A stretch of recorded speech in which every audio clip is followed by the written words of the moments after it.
wabarakatuh. Perkenalkan, nama saya Fusia Asrianggini, mahasiswa PPG dalam jabatan mata pelajaran Sosiologi pada Universitas Negeri Semarang. Pada kesempatan kali ini saya akan membuat video pembelajaran guna memenuhi tugas uji kompetensi program pendidikan profesi guru. Berikut videonya. Terima kasih. Wassalamualaikum warahmatullahi wabarakatuh.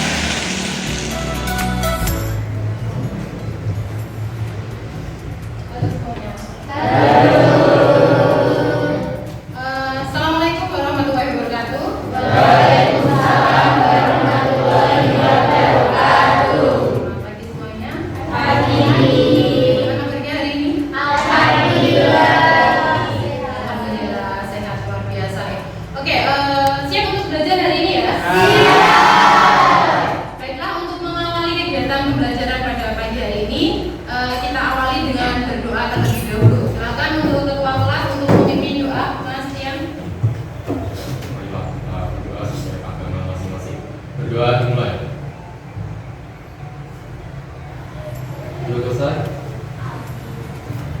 Terima kasih Tian sudah memimpin doa pada pagi hari ini. Semoga dengan doa yang kita panjatkan membuat kegiatan kita pada pagi hari ini jadi lebih lancar. Sudah sarapan ya? Luar biasa. Adakah yang tidak berangkat hari ini? Ada. Siapa yang tidak berangkat? Puspita. Oke, ada Puspita, Elisa. ada Nabila, Elisa. Elisa juga. Oke, banyak sekali. Terus ada lagi? Kurnia. Kurnia juga. 4 ya. Oke. Cukup ya? Oke, ada 4 orang. Kenapa kira-kira ini tidak berangkat? Sakit. Ada suratnya, Mbak? Ada. Oke, terima kasih ya. Ya, oke. Semoga teman-teman kita yang masih sakit segera diberi kesembuhan. Pada pagi hari ini kita akan melanjutkan materi kita di pertemuan sebelumnya, yaitu tentang interaksi sosial. Nah, sebelum kita masuk pada materi pembelajaran, saya ingin tahu terlebih dahulu bagaimana sih perasaan kalian hari ini. Itu ya.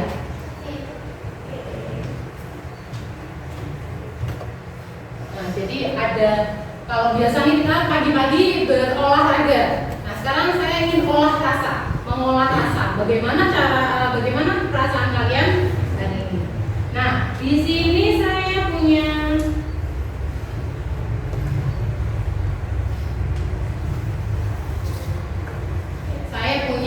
gambar ya. Ada macam-macam perasaan yang diwujudkan dalam gambar, yang ada yang marah, ada yang cemas, ceria dan lain sebagainya. Siapa yang mau menyampaikan perasaannya hari ini? Silakan. Halo teman-teman semua, di sini pada pagi hari ini aku bakal nyampain perasaanku. Jadi perasaanku hari ini tuh sangat-sangat senang karena sudah 2 hari kita libur, terus akhirnya pada hari Senin ini kita semua dapat bertemu, kita semua dapat berinteraksi. Jadi perasaan hari ini tuh senang dan ceria. Semoga perasaanku bisa menular ke teman-teman semua. Terima kasih. Luar biasa sekali ya. Semoga rasa senangnya Ica hari ini bisa menular kepada teman-teman yang lain. Kira-kira dari apa yang tadi Ica sampaikan, ada kaitannya nggak sih dengan pelajaran yang akan kita laksanakan? Ada. Itu ada ya, dimana kita itu kan mempelajari tentang interaksi sosial. Adakah di antara kalian yang setiap harinya tidak melakukan interaksi? Iya. Jadi interaksi itu memang sangat dibutuhkan. Oke, sebelum kita lanjut lebih dalam mengenai interaksi sosial, saya akan membacakan tujuan pembelajaran kita pada pagi hari ini, yaitu setelah mengikuti kegiatan pembelajaran dengan model pembelajaran project based learning dengan metode think, pair, and share, diharapkan siswa mampu menganalisis berbagai hubungan sosial di masyarakat sebagai bentuk realitas sosial, dan yang kedua, menganalisis realitas kehidupan masyarakat dalam kaitannya dengan hubungan sosial dengan penuh toleransi, disiplin, kritis, kreatif, komunikatif, dan tanggung jawab. Untuk mengecek pemahaman awal kalian tentang materi yang sudah kita pelajari, saya ada beberapa pertanyaan yang harus kalian jawab. Bisa langsung bergabung di link kuisis berikut ini. Silakan bisa dikeluarkan ponselnya dan bisa diakses, bisa langsung join dengan kode 549815.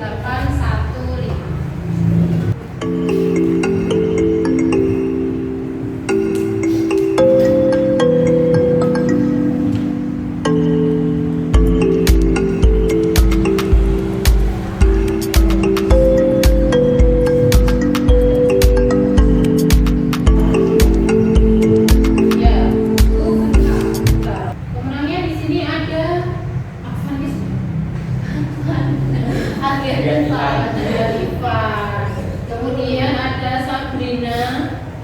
Sabrina mana Sabrina? Oke, dan yang terakhir ada Bintang. Pemenangnya kita hari ini. Sambil mengulas materi kita yang pertemuan kemarin, kira-kira ada nggak? Atau ada yang masih ingat nggak tentang pengertian dari interaksi sosial? Amelia, silakan Mbak Amelia. Apa itu interaksi sosial? Interaksi sosial itu antar manusia. Syaratnya ada juga, demokrasi sama komunikasi. Nah, kemarin kita sudah menyampaikan pengertian dan syaratnya. Saat ini kita akan pelajari mengenai faktor-faktor yang membentuk terjadinya interaksi sosial. Ada apa saja sih? Nah, kalian bisa pelajari lewat link YouTube yang sudah saya kirim ataupun dari flipbook yang sudah saya share juga. Kalian boleh pilih salah satu yang sesuai dengan gaya belajar kalian. YouTube.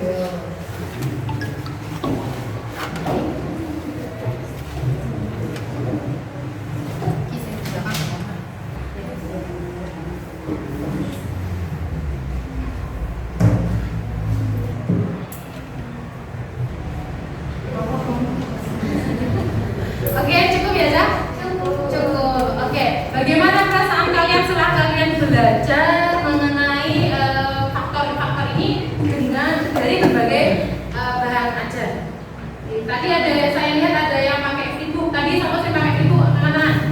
Ya, saya pakai flipbook. Kemudian ada yang pakai YouTube. Tadi yang buka YouTube siapa? Nuha. Oke, ada Nuha. Terus tadi yang terakhir saya lihat ada yang baca buku. Siapa yang baca buku? Saya. Ica. Dan yang belakang juga. Berarti kalau sudah paham seperti ini, kalian siap untuk melakukan kerja kelompok. Kita akan berdiskusi mengenai faktor-faktor membentuk interaksi sosial. Siap untuk berkelompok? Siap. Mana semangatnya? 10, 3.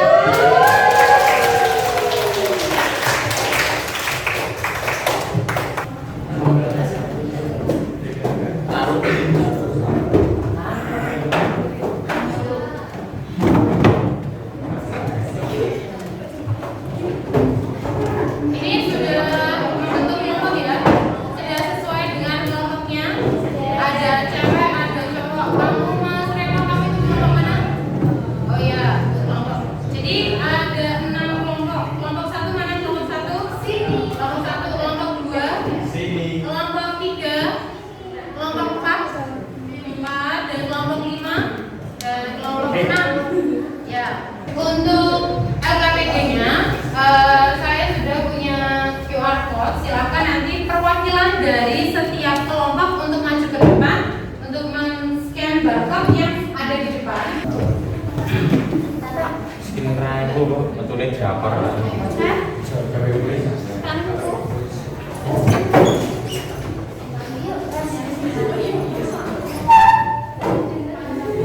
Berikutnya saya akan menyampaikan dulu mengenai instrumen penilaian yang akan kita laksanakan pada hari ini. Jadi dalam proyek ini saya akan menilai beberapa hal. Yang pertama yaitu mengenai kesesuaian konten yang kalian buat dengan materinya.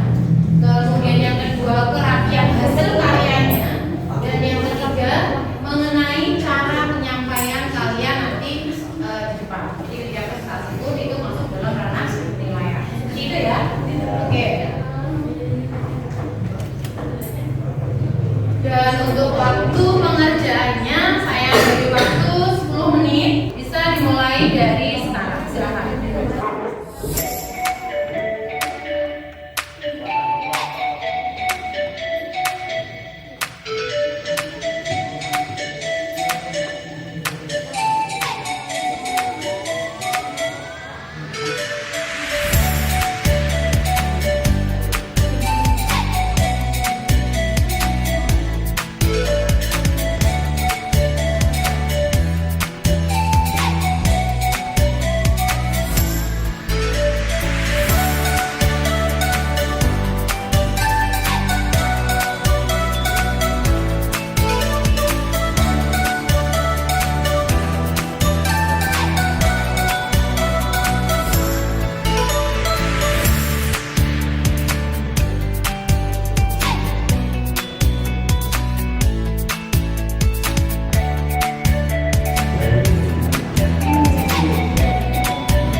Assalamualaikum warahmatullahi wabarakatuh. Selamat pagi teman-teman dan selamat berkontribusi. Ini kelompok kami dari kelompok 4. Kami akan mempresentasikan materi sosiologi yaitu sugesti. Nah, sebelumnya kami ingin memperkenalkan kepada kalian tentang apa sih sugesti itu. Jadi sugesti itu memberikan pandangan atau pengaruh dan kemudian pandangan tersebut diterima oleh pihak lain. Jadi kita memberikan pandangan pada orang lain dan orang lain tersebut menerima apa yang kita sampaikan.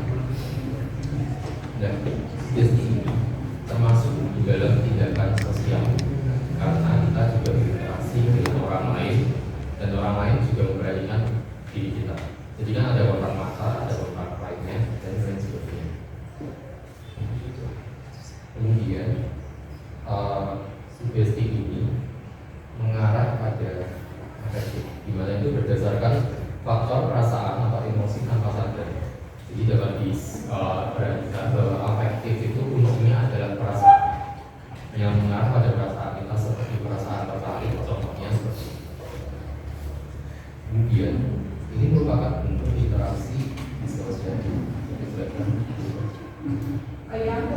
Bentuk interaksi di sosial itu mengarah kepada pertentangan antara pihak yang terlibat. Kemudian yang dapat kami presentasikan, apakah ada yang ingin bertanya dari teman-teman? Lain silakan, ada yang mau bertanya? Ayo.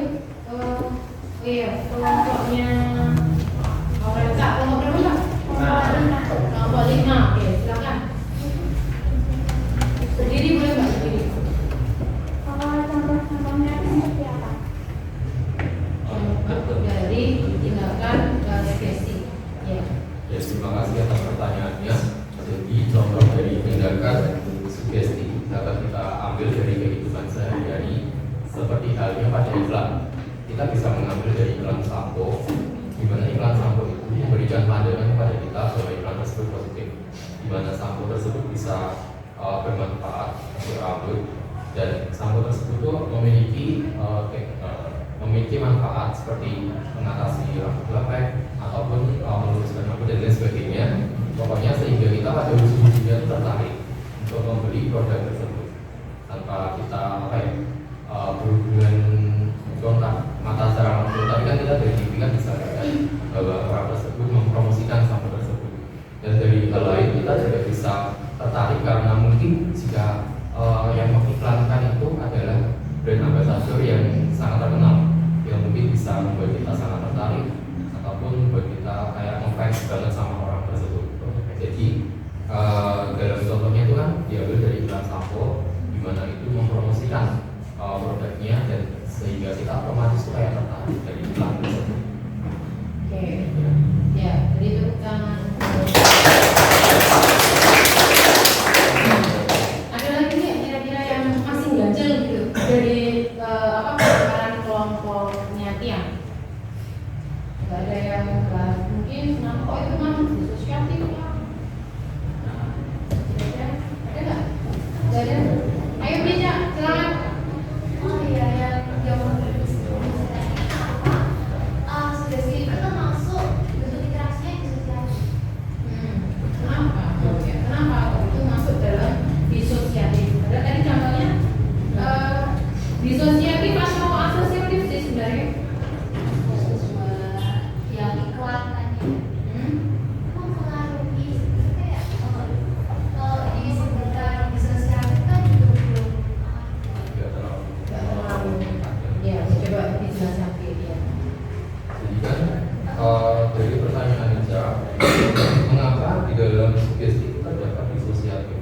Sebenarnya disosiatif dalam interaksi sugesti ini tidak terlalu kental, karena kan ini kan beraliran positif, dimana itu kan menarik seseorang supaya tertarik pada suatu pandangan tersebut. Jadi kalau dilihat disosiatif kan pada umumnya kan diartikan sebagai pertentangan.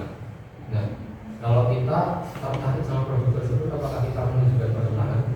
Sebenarnya tidak. Jadi mungkin disosiatif ini tidak terlalu dilakukan dalam sugesti ini, dan sebenarnya hanya gambaran umum saja yang mungkin bisa kita gambarkan saja mungkin, tapi pada umumnya itu tidak seperti itu.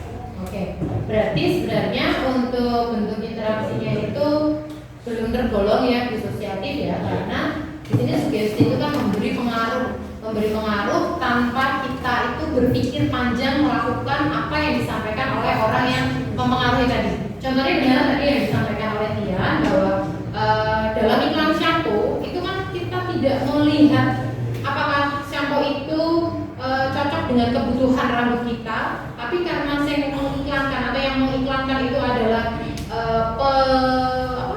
kalian tuh fans beratnya, misalnya siapa ya? Muhammad Alimuha sebagai brand ambassador produk sampo X gitu ya, dan kalian sangat ngefans banget sama si Muha, jadi tanpa pikir panjang pokoknya yang penting yang diiklankan Muha, aku harus belinya banyak supaya bla bla bla dan sebagainya. Seperti itu namanya tersugesti secara tidak sadar, secara pikir panjang, tanpa pikir panjang kalian akan melakukan apa yang diminta oleh si Muha dalam iklan tersebut. Ya kan, kayak misalnya Muha iklan sampo, dengan sampo ini membuat rambut menjadi indah, menjadi berkilau dan lain sebagainya. Karena Muha bilang seperti itu, sebagai penggemar berat kalian otomatis akan tersugesti. Gitu. Oke, terima kasih Tian atas presentasinya, luar biasa. Tepuk tangan untuk. Oke, silakan kita kembali ke tempat dan bisa dilanjutkan oleh kelompok lain. Silakan, selesai kelompoknya Ica. Iya, silakan.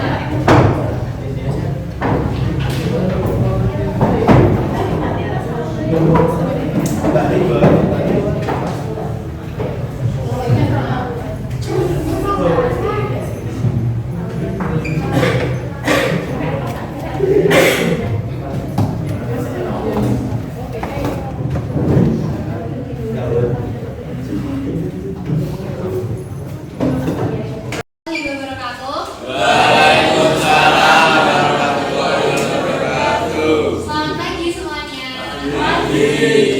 Oke, kami di sini dari kelompok simpati akan membahas tentang apa sih simpati itu. Sebelumnya kami mau menanyakan ke teman-teman. Teman-teman udah tahu belum apa simpati itu? Belum. Oke, kan jadi di faktor pembentuk interaksi sosial dan empati. Nah, dari teman-teman ada yang bisa menjelaskan nggak secara gambaran kasarnya perbedaan simpati dan empati itu apa? Siapa yang mau menjawab? Tunjuk tangan. Oke, oke Pak Isa. Perbedaan simpati sama empati ya. Empati itu perasaan tapi itu sama melakukan tindakan. Kalau yang simpatinya itu merasakan aja. Oke, betul sekali ya. Terima kasih Kak Isa. Tepuk tangan dulu. Di sini kita menuliskan bahwa simpati itu adalah Suatu proses ketika seseorang merasa tertarik dengan keadaan orang lain. Nah, di situ juga ada penjelasannya. Itu rasanya tuh gimana sih, Mil? Dan rasa tertariknya itu didasari dengan keinginan memahami pihak lain untuk memahami perasaannya.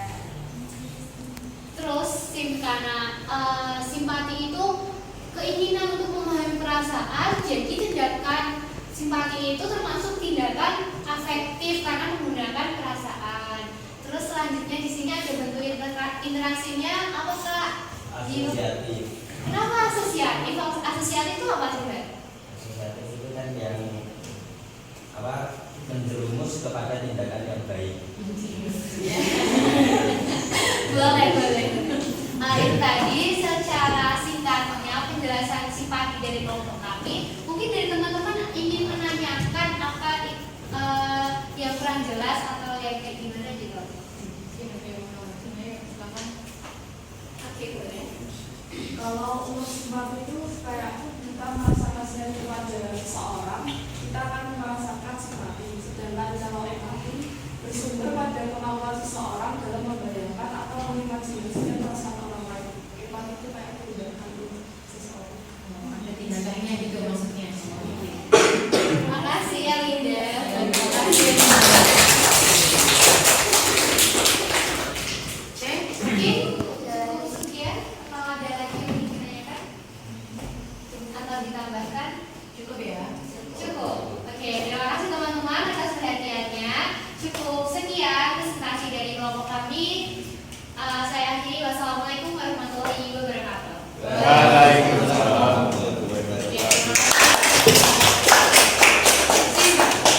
Nah, sedikit mengulas mengenai simpati ini tadi. Kebetulan disambung juga dengan kelompok empati. Sebenarnya apa sih perbedaan antara simpati dan empati? Tadi Enda sudah sangat luar biasa sekali menyampaikan perbedaan antara simpati dan empati. Dimana kalau simpati itu merupakan sebuah rasa tertarik nih ya, rasa tertarik dengan kondisi atau keadaan seseorang. Sedangkan empati itu ya tertarik juga benar, tapi ada tindakan, ya berarti ada penambahan tindakan antara simpati dan empati. Kita sering merasa simpati pada kehidupan orang atau kondisi orang, tapi belum tentu kita empati karena tidak ada tindakan real yang kita lakukan seperti itu. Bisa dipahami ya? Bisa. Oke, terima kasih kelompok sudah tampil ya. Kita cukupkan presentasinya.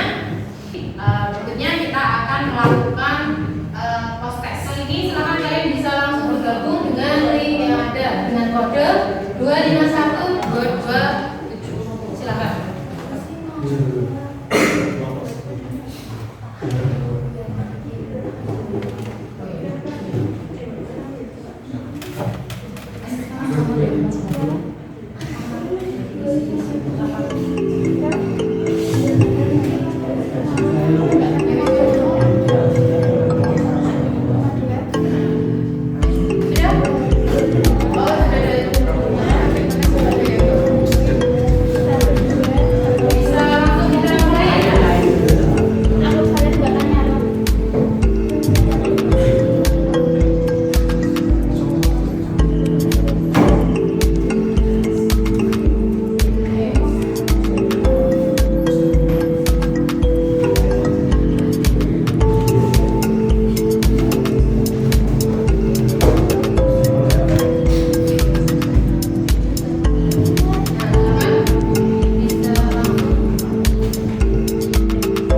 dari apa yang sudah kita pelajari, kira-kira adakah yang ingin menyampaikan kesimpulan dari kegiatan pembelajaran kita?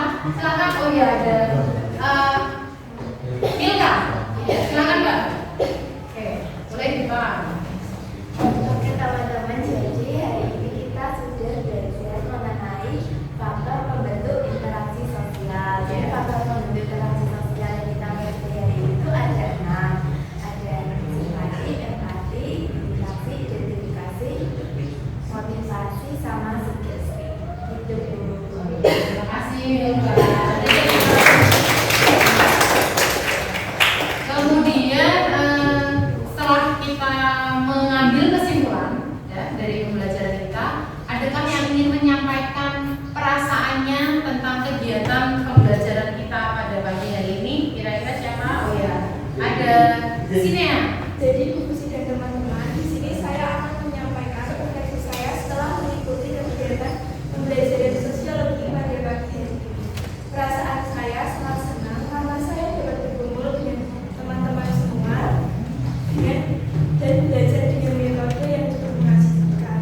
Di sini saya sangat senang karena metodenya itu cukup memadai, menggunakan video, bentuk, dan buku. Jadi di sini bisa memfasilitasi teman-teman dengan apa yang teman-teman sukai, mungkin dengan mendengarkan atau membaca. Terima kasih Sinea. Begitu juga kah yang dirasa teman-teman? Ya. Hari ini ya. Oke. Jadi hari ini kita menggunakan beberapa konten pembelajaran. Yang pertama tadi ada YouTube yang kalian bisa simak langsung. Kemudian ada flipbook yang kalian bisa membaca. Sudah saya siapkan linknya yang sudah saya share juga. Dan yang terakhir ada buku paket juga yang tidak ketinggalan karena kita punya ya punya, dan itu harus kita maksimalkan juga. Berikutnya bagaimana dengan kuisisnya? Ada yang senang nggak kira-kira? Coba yang cowok-cowok gimana rasanya? Malvin mungkin menurut kamu bagaimana tentang kuisisnya? Kamu suka nge-game nggak? Enggak. Suka nge-game sama?